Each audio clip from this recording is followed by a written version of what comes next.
Fox tomó posesión de la presidencia con índices de popularidad muy altos, pero desde el principio fue poco prudente al actuar y especialmente al hablar. Como candidato, Fox había sugerido que el problema del EZLN en Chiapas podía solucionarse con buena voluntad en 15 minutos. Pero el voluntarismo foxista chocó con la intransigencia. Las reformas constitucionales en materia indígena promulgadas en 2001 no consiguieron contentar a los rebeldes y sí recibieron muchas críticas por afectar el principio de igualdad entre los ciudadanos.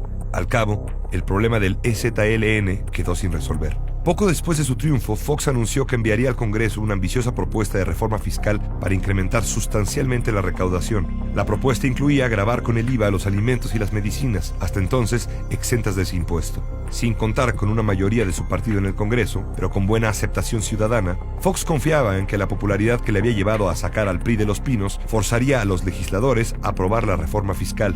No fue así.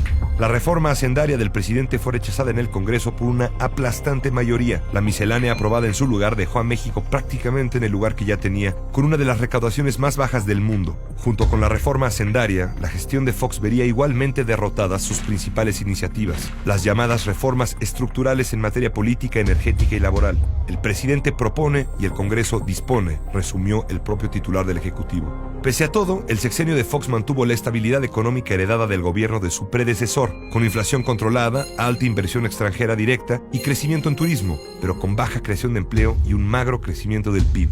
El 11 de septiembre de 2001, 6 días después de una visita oficial a México del presidente George Bush, los ataques terroristas en Estados Unidos cambiaron al mundo y las expectativas que se habían levantado sobre una gran reforma migratoria.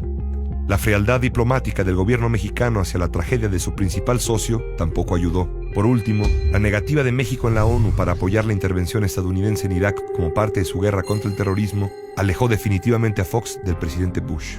En octubre de 2001, mientras la reforma migratoria se derrumbaba en Nueva York, un ambicioso plan de infraestructura parecía consolidarse en México. Se trataba del proyecto Texcoco, un moderno mega aeropuerto llamado a detonar la economía del Valle de México. La operación política del plan, sin embargo, se convirtió en su punto débil y al final en el motivo de su fracaso. En cuestión de meses, la resistencia de los ejidatarios mexiquenses de San Salvador Atenco a la expropiación de sus terrenos, combinada con una pésima negociación por parte del gobierno, condujeron a la renuncia total a ese proyecto. Desde los meses iniciales de su gestión, el presidente Fox confundió los asuntos públicos con los de su vida personal.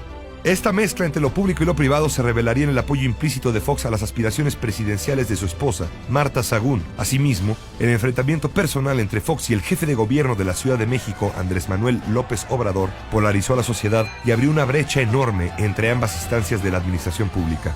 De cara a la elección presidencial del 2006, el intento de desaforar a López Obrador para detener su carrera presidencial y su notorio disgusto por la elección del candidato de su propio partido pusieron en entredicho el carácter democrático del presidente.